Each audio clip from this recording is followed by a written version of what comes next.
샬롬 할렐루야. 로마서 8장 12에서 16절이요.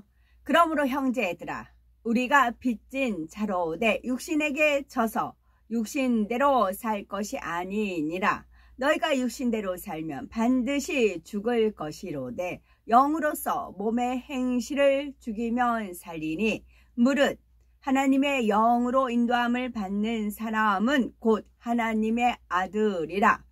너희는 다시 무서워하는 종의 영을 받지 아니하고 양자의 영을 받았으므로 우리가 아바 아버지라고 부르짖느니라. 성령이 친히 우리의 영과 더불어 우리가 하나님의 자녀인 것을 증언하시나니. 아멘. 성령의 음성 주간 인도 11번째. 본성의 악. 육신의 생각과 순종의 관계 살펴봅니다.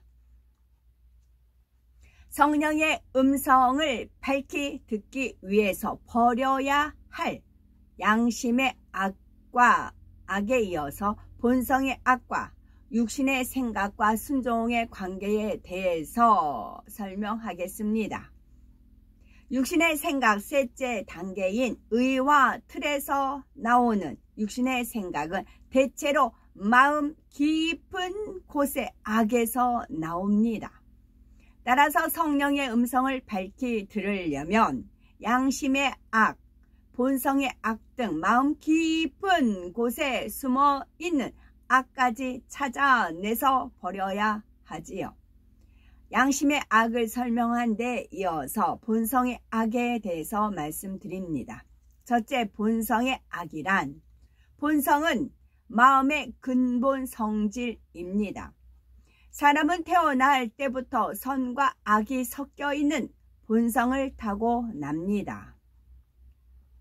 인류는 아담의 후손으로서 본성 속의 원죄를 물려받기 때문이지요. 물론 본성은 100% 타고나는 것만으로 결정되지는 않습니다. 악한 본성을 타고났어도 성장하면서 마음의 선을 많이 받아들이면 본성이 선해지고, 반대로 비교적 선한 본성을 타고났어도 악을 자꾸 받아들이며 악한 본성이 만들어집니다. 본성 속의 악은 양심의 악보다 더 깊습니다. 본성 속의 악은 양심의 악보다 더 깊습니다. 그래서 발견하기가 더 어렵지요. 본성은 땅의 성지, 곧 토질에 비유할 수가 있습니다. 잡초와 돌멩이를 제거하고 질서정연하게 작물을 심어 놓은 밭은 그냥 봐서는 토질이 좋은지 나쁜지 분간하기 어렵습니다. 마찬가지로 명백한 비진리를 걷어내고 양심의 악도 뽑아내면 악의 모양이 잘 보이지 않습니다. 웬만해서는 겉으로 드러나지 않지요. 그런데 이 본성의 악이 있으므로 자기도 모르게 육신의 생각을 하게 된다는 사실입니다. 욥이 본성의 악을 버리는 과정을 보면 잘 알 수가 있습니다. 행위적으로는 하나님의 뜻에 거치는 것이 전혀 없었던 욥에게도 육신의 생각이 있었지요. 예를 들어 욥은 자녀들이 잔치를 열어 즐기기라도 하면은 죄를 범했을까봐 자녀들을 불러서 번제를 드렸습니다. 어떤 죄의 담도 만들지 않고 하나님과 화목해지려는 욥의 행위는 참으로 순전합니다. 그런데 이 행위 이면에는 하나님에 대한 두려움이 있는 것입니다. 욥은 죄인을 징계하시는 하나님을 두려워했지요. 사랑은 두려움을 내어 쫓는다 했는데 욥이 징계받을까봐 두려워했다는 것은 욥의 마음에 온전한 사랑을 이루지 못했다는 증거입니다. 또 욥은 하나님을 오해했습니다. 하나님께서 사단의 송사를 받아들이심으로 욥에게 몇 차례 시험이 옵니다. 자녀도 재산도 다 잃고 최후에는 발바닥에서 정수리까지 악창이 났지요. 그의 아내가 이 모습을 보고 당신이 그래도 자기의 순전을 굳게 지키겠느뇨 하나님을 욕하고 죽으라 말합니다.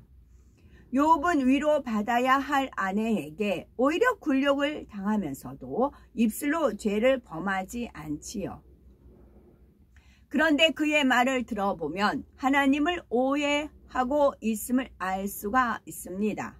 욥기 2장 10절 중반절에 우리가 하나님께 복을 받았은즉 재앙도 받지 아니하겠느뇨 라고 말하지요. 잠언 10장 22절에는 여호와께서 복을 주심으로 사람으로 부하게 하시고 근심을 겸하여 주지 아니하시느니라 했습니다. 하나님께서는 복 받을 사람에게 복을 주시되 재앙을 겸해 주시는 분이 아닙니다. 자녀들에게 좋은 것만 주시지요. 욥에게 임한 재앙은 모두 사단이 준 것입니다. 만약 욥처럼 육신의 생각을 하는 일꾼이 죄를 범한 영혼을 상담해 준다면 하나님을 두려운 하나님으로 심어 주어서 오히려 하나님과 멀어지게 할 수도 있습니다. 두 번째, 본성의 악을 발견해 버리려면 본성의 악은 연단을 통해서 발견할 수가 있습니다. 욥도 혹독한 연단을 통해서 본성 속의 악을 깨닫고 이 악을 벗어버림으로 하나님과 참된 화목을 이루었지요. 그런데 꼭 이런 혹독한 연단을 받아야만 본성의 악이 발견되는 것은 아닙니다. 하나님의 말씀으로 자신을 낱낱이 비추면 발견할 수가 있습니다. 히브리서 4장 12절에 하나님의 말씀은 살았고 운동력이 있어 좌우의 날성 어떤 검보다도 예리하여 혼과 영과 및 관절과 골수를 찔러 쪼개기까지 하며 또 마음의 생각과 뜻을 감찰하나니 말씀했지요. 더구나 성결의 복음, 성결의 말씀은 말씀의 나를 더 예리하게 갈아서 세운 말씀입니다. 본성의 세미한 악까지 찔러 쪼개지요. 디모데전서 4장 5절에 하나님의 말씀과 기도로 거룩하여 지민이라 말씀합니다. 말씀과 기도로 자신을 조명하여 본성 속의 악을 발견해 버려야 되겠고, 나는 특별히 어떤 죄를 짓는 것 같지 않은데 뭔가 마음에 답답하다 하는 분이 계신다면 본성 속의 악이 그 원인일 수가 있습니다. 마음에 참 평안이 없다면 육신의 생각을 하고 있다는 뜻이지요. 불같이 기도해서 성령의 조명을 받아 본성의 악까지 버리는 복된 하나님의 자녀가 되어야 되겠지요. 세 번째, 육신의 생각과 순종의 관계 살펴봅니다. 육신의 생각을 깨트려야만 성령의 음성이나 주관에 순종할 수가 있습니다. 역으로 성령의 음성에 순종하면 아직 남아있는 육신의 생각이 깨어지기도 합니다. 성령의 음성에 순종하면 사람의 생각을 초월해 역사하시는 하나님을 만나고 체험할 수가 있습니다. 갖가지 문제를 해결받을 수가 있고 소원을 응답받을 수도 있지요. 하나님의 능력을 힘입어 하나님의 나라를 크게 이룰 수도 있습니다. 이런 체험을 통해 육신의 생각이 깨어집니다. 순종은 이처럼 영혼이 잘되고 범사가 잘되는 일석이조의 복을 안겨줍니다. 성경은 이렇게 성령의 음성 또는 하나님의 말씀이나 주님의 말씀에 순종하여 복을 받은 사람들을 소개하는데, 예수님의 수제자 베드로도 그 중에 한 사람이지요. 베드로는 자기가 매우 강한 사람이었지만 예수님께 순종의 훈련을 받은 결과 죽기까지 순종하는 사람으로 변화되었습니다.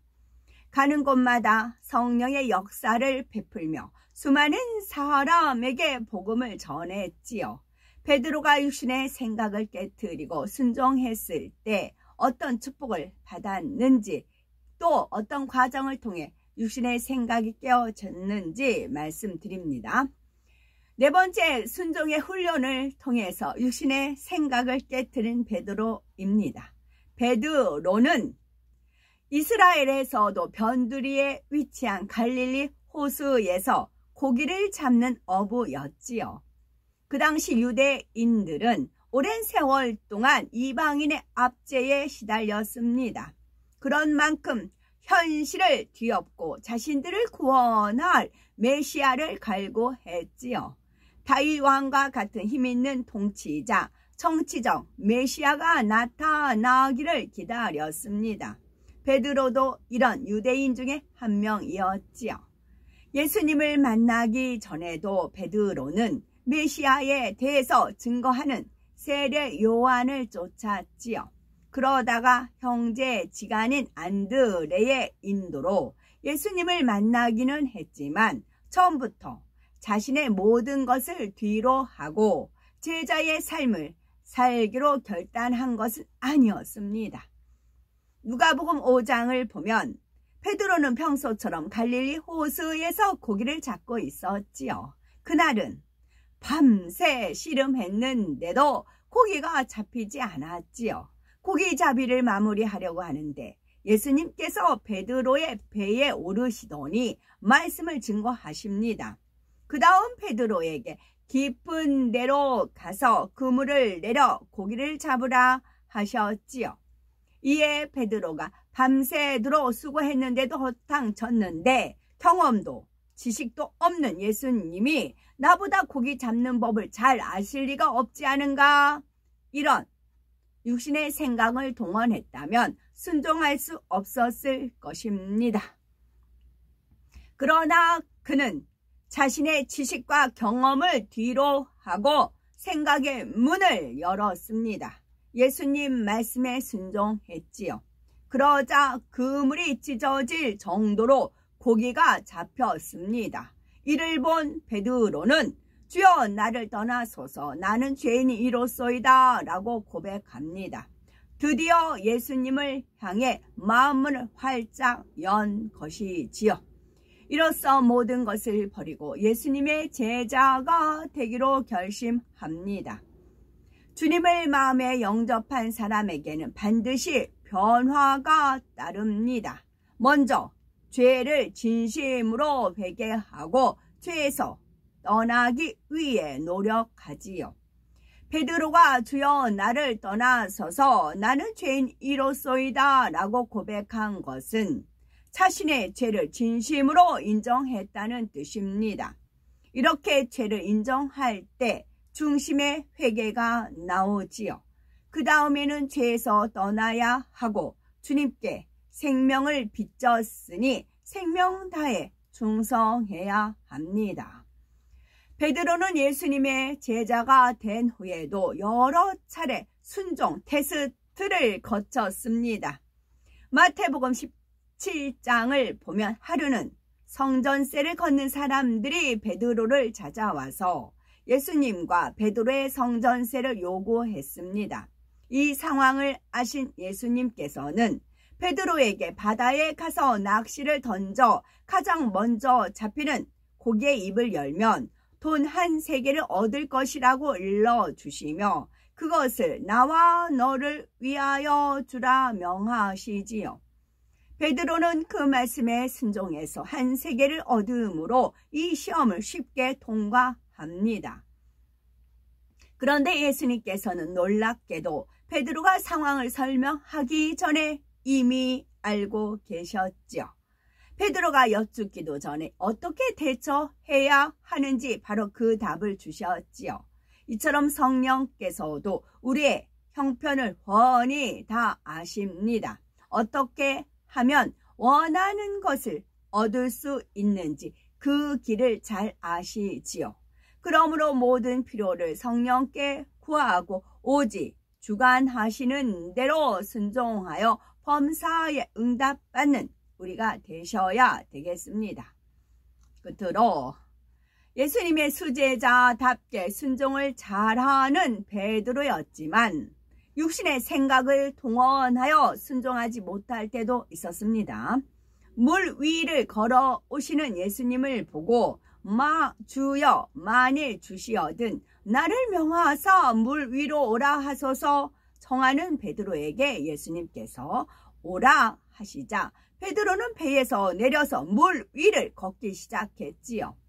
그러다가 바람에 물결이 출렁이는 것을 보는 순간 두려움, 곧 육신의 생각이 틈타 더 이상 오라 하신 예수님의 말씀에 순종할 수가 없었습니다. 몸이 물속에 빠져 들어간 것이지요. 이를 통해서 아무리 순종하고 싶어도 육신의 생각이 남아 있으면 온전하게 순종할 수 없음을 깨달을 수가 있습니다. 베드로는 변화되는 과정에서 실수도 했지만 예수님에 대한 사랑과 신뢰는 변하지 않았습니다. 베드로의 마음은 항상 예수님 말씀에 순종할 마음이었지요. 그런데 육신의 생각이 있는 한은 예수님과 온전히 하나 될 수가 없었습니다. 마태복음 16장에 보면 너희는 나를 누구라 하느냐 하는 예수님의 질문에 베드로는 주는 그리스도시요 살아계신 하나님의 아들이시니이다 답하므로 예수님께 칭찬과 큰 축복의 말씀을 받았습니다. 그런데 얼마 지나지 않아 베드로는 예수님께 엄한 책망을 받습니다. 예수님께서는 이쯤부터 제자들에게 십자가, 고난과 죽음, 부활에 대해 언급하셨는데 이 말씀을 들은 베드로가 일이 결코 주에게 미치지 아니하리이다 한 것이지요.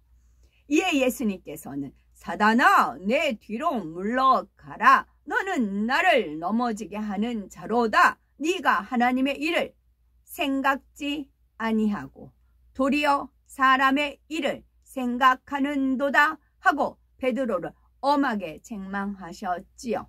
이것은 인간적인 도의에서 나온 의로서 육적으로는 스승을 생각하는 선한 생각일지 모르나 영적으로는 하나님의 일을 막아서는 육신의 생각이었기 때문입니다. 예수님께서는 십자가를 지고 운명하시는 그 순간까지 제자들을 마음에서 놓지 않으셨습니다. 이런 예수님의 진한 사랑으로 결국 베드로도 변화되었지요. 예수님께서는 어떤 일을 지시하실 때 순종할 만한 제자들을 택하셨습니다. 만일 육신의 생각을 동원해서 그 말씀을 의심하거나 자기 생각대로 행하면 이 일에 열매가 나지 않기 때문입니다. 따라서 우리도 육신의 생각을 다 깨트리고 주님과 성령과 하나 된 일꾼으로 나오는 우리가 되셔야 되겠죠. 아멘.